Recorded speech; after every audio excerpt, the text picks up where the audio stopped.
News টুডেতে আপনাদেরকে স্বাগত। আমি দেখে নিচ্ছি এই মুহূর্তের বিশেষ কিছু খবর। ফসলের গোড়া পুড়িয়ে বায়ু দূষণে ঝাঁঝরা দিল্লি, আর ঠিক একইভাবে হুগলির একাধিক জায়গায় বায়ু দূষণ। হরিপাল, ধনিয়াখালী, জাঙ্গিপাড়া সহ বিভিন্ন ব্লকে কৃষি জমিতে দিনরাত আগুন ধরিয়ে পোড়ানো হচ্ছে ফসলের গোড়া। অভিযোগ, প্রশাসনের নিষেধ থাকার পরও তা বন্ধ হচ্ছে না। এমনকি জমির উর্বরতা নষ্ট হচ্ছে জেনেও অনেকে জমিতে নাড়া পোড়াচ্ছেন। জমিতে দাউ দাউ করে আগুন জ্বলছে, কালো ধোঁয়ায় ঢাকছে আকাশ, বাতাসে মিশছে বিষ। হুগলির একাধিক ব্লকে কৃষি জমিতে নাগারে ফসলের গোড়া পোড়ানোর অভিযোগ উঠছে। হুগলি জেলা পরিষদের কৃষি কর্মাধ্যক্ষ মদন মোহন কোলে অবশ্য দাবি করেছেন, প্রশাসন ও জেলা কৃষি দপ্তর নাড়া না পোড়াতে মাইকে প্রচার করে। গত কয়েক বছর ধরেই চাষিরা নাড়া পোড়াচ্ছে, এই দূষণকে সকলে মিলেই আটকাতে হবে।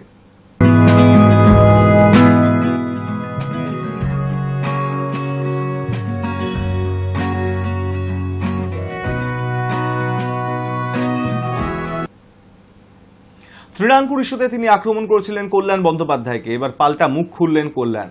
মদন মিত্রকে জবাব ফিরিয়ে দিলেন শ্রীরামপুরের সাংসদ, বললেন তৃণমূলের জামা পরে ওকে জেলে ঢুকতে হয়েছিল।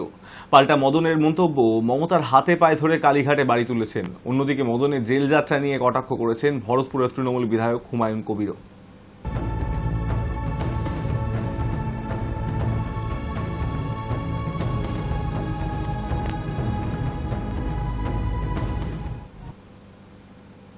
রাজ্য সরকারকে না জানিয়ে পুনর্নিয়োগ করা হয়েছে মানস চক্রবর্তীকে।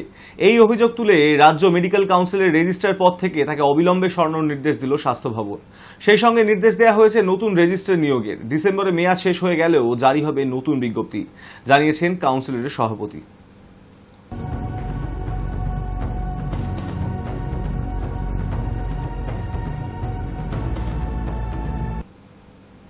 কৃষ্ণনগরের সুকান্ত মজুমদারকে আটকালো পুলিশ। বাধা পেয়ে পথে বসলেন সুকান্ত। বেলডাঙ্গা যাওয়ার পথে বাধা সুকান্ত মজুমদারকে। কৃষ্ণনগরে বিজেপির রাজ্য সভাপতিকে আটকে দিল পুলিশ। সুকান্ত মজুমদারের কথায়, আজকে আমাকে এখানে আটকানো হলো। রাস্তা অবরোধ শুরু করেন বিজেপি কর্মীরা। 1 ঘন্টা পর সুকান্ত মজুমদার সহ বিজেপি নেতা কর্মীদের গ্রেফতার করে পুলিশ। প্রিজন ভ্যানে করে কাটওয়ালি থানা পর্যন্ত নিয়ে যাওয়া হয় তাদেরকে। সুকান্ত মজুমদারকে গ্রেফতারের প্রতিবাদে বেথুয়াডহরি ও ধুবুলিয়ায় পথ অবরোধ করে বিজেপি নেতা কর্মীরা।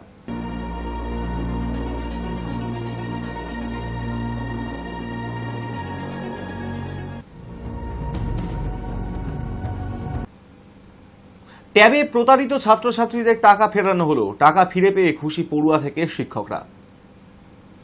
ছাত্রছাত্রীদের ফেরানো হলো টাকা, খুশি পড়ুয়া থেকে শিক্ষকরা। অভিযুক্তদের তোলা হলো আদালতে।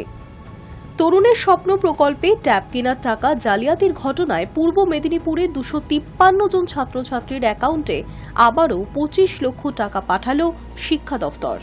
ওই টাকাটা আমার অ্যাকাউন্টে ঢোকেনি, তারপর যে স্কুল থেকে আমাকে ডেকে পাঠিয়েছিল, যার টাকা ঢোকেনি সেটা যে চিঠি করে জমা দেওয়ার জন্য চিঠি করে আমি স্কুলে জমা দিয়েছিলাম।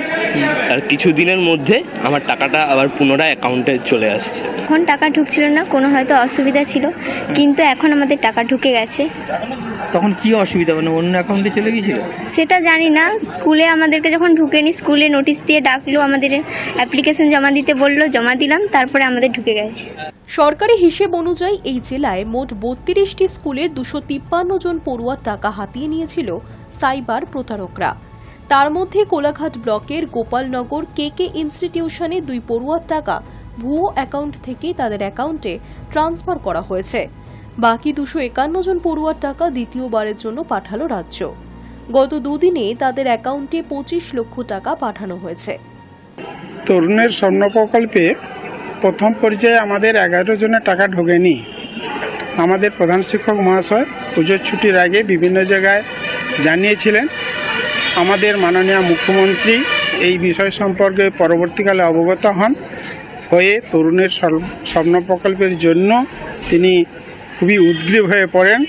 পরবর্তী সময়ে এই সপ্তাহখানিক আগে 11 জনের টাকা আবার ঢুকেছে। এই জন্য আমরাও যেমন খুশি, 11 জন ছাত্রছাত্রী তারাও খুবই খুশি। এভাবে টাকাটা পেলে তারা আরও আনন্দিত হবে। সেই উদ্দেশ্যেই আমাদের মাননীয় মুখ্যমন্ত্রী মমতা ব্যানার্জি 11 জনের টাকা ঢুকিয়েছেন।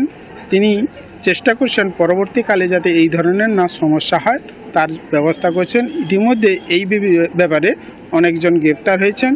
তো যাতে পরবর্তীকালে এই ধরনের সমস্যা না হয় আমাদেরও সজাগ দৃষ্টি থাকবে এবং প্রশাসনিক লেভেলেও সজাগ দৃষ্টি থাকবে। 2024 সালে এই জেলায় 253 জন পড়ুয়ার অ্যাকাউন্ট হ্যাক করা হয়। তারা তরুণের স্বপ্ন প্রকল্পের প্রাপ্য টাকা থেকে বঞ্চিত ছিল।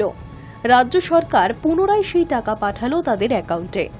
একাদশ এবং দ্বাদশ শ্রেণীর 78,118 জন ছাত্রছাত্রীর অ্যাকাউন্টে তরুণের স্বপ্ন প্রকল্পের 78,80,80,000 টাকা দেওয়া হয়। পুজোর ছুটির মধ্যে জানা যায় 4টি স্কুলে 64 জন পড়ুয়ার অ্যাকাউন্টে টাকা ঢোকেনি। ওই 4 স্কুলের প্রধান শিক্ষক বিষয়টি জেলা বিশ্ববিদ্যালয় পরিদর্শকের নজরে আনেন। তারপর জেলা শাসকের নির্দেশে এ নিয়ে ডিআই তমলুক থানায় এফআইআর করা হয়। বিষয়টি নিয়ে হইচই হতেই পরবর্তীতে জানা যায় আরও জেলায় আরও একগুচ্ছ স্কুলের উচ্চ মাধ্যমিকের পড়ুয়ারা ট্যাব কেনার টাকা পাননি। এ নিয়ে আবেদন জমা দেওয়ার জন্য তমলুক মানিকতলায় ডিআই অফিসে শিক্ষক এবং অশিক্ষক কর্মীদের ভিড় লেগে যায়। জানা যায় জেলার 32টি উচ্চ মাধ্যমিক স্কুলে মোট 253 জন পড়ুয়ার ট্যাবের টাকা গায়েব করে দিয়েছে সাইবার প্রতারকরা। ওই ঘটনায় জেলা বিদ্যালয় পরিদর্শকের এফআইআর এর ভিত্তিতে পূর্ব মেদিনীপুর জেলা পুলিশ একটি স্পেশাল টিম গঠন করে। এখনো পর্যন্ত ওই ঘটনায় মোট 10 জন ধরা পড়েছে। তাদের মধ্যে উত্তর দিনাজপুরের চোপড়া থেকে 9 জন এবং মালদার বৈষ্ণবনগর থেকে আরও 1 জন ধরা পড়েছে।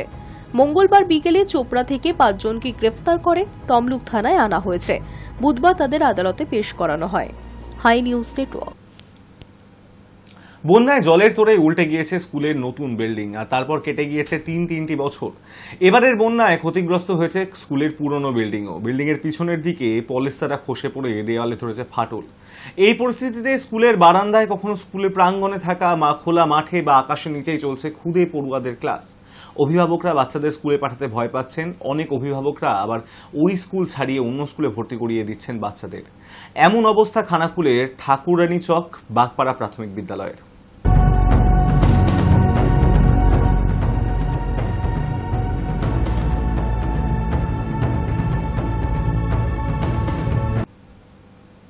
নদী বাঁধ ধসে যাওয়ায় বাঁধের ওপরে থাকা ইটের রাস্তার বেশ কিছুটা অংশ বসে গেল। প্রায় 3 মাস ধরে এভাবেই রয়েছে রাস্তা। কোনো হেলদোল নেই প্রশাসনের, অভিযোগ স্থানীয়দের। বেহাল ইটের রাস্তা দিয়ে যাতায়াত করতে সমস্যায় পড়ছেন সাধারণ মানুষ। হিঙ্গলগঞ্জ ব্লকের হেমনগর থানার হেমনগর গ্রাম সেতুর পাশের রাস্তার চিত্র। স্থানীয় সূত্রে খবর, হেমনগরের গোমতী নদীর উপরে যে সেতু রয়েছে, ওই সেতুর পাশে গোমতী নদীর বাঁধের ওপর দিয়ে হেমনগর গ্রামের মানুষরা যাতায়াত করার জন্য একটি ইটের রাস্তা তৈরি করেছিলেন।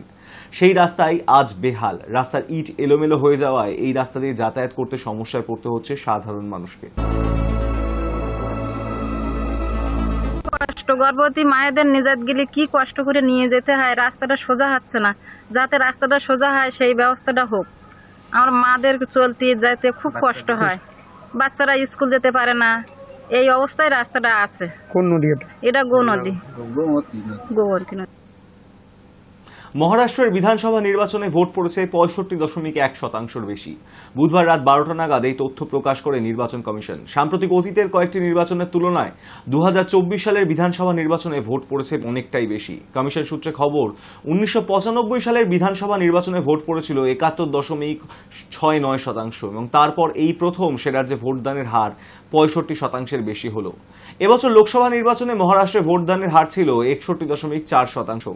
2019 সালের বিধানসভা নির্বাচনে মানুষ ভোট দিয়েছিলেন 61.4% ভোট।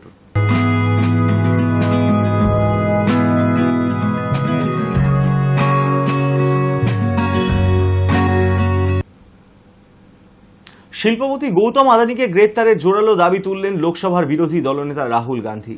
সৌর বিদ্যুৎ প্রকল্পের বরাত পেতে যার বিরুদ্ধে ভারতীয় আধিকারিকদের ঘুষ দেওয়ার প্রস্তাবের অভিযোগ, তাকে জেলে পাঠানোর দাবি রাহুলের। বৃহস্পতিবার রাহুল গান্ধী সাংবাদিক বৈঠকে বলেন, দুর্নীতির তদন্ত আদানিকে দিয়েই শুরু করা উচিত। যারা জড়িত তাদের সবাইকে গ্রেপ্তার করা উচিত।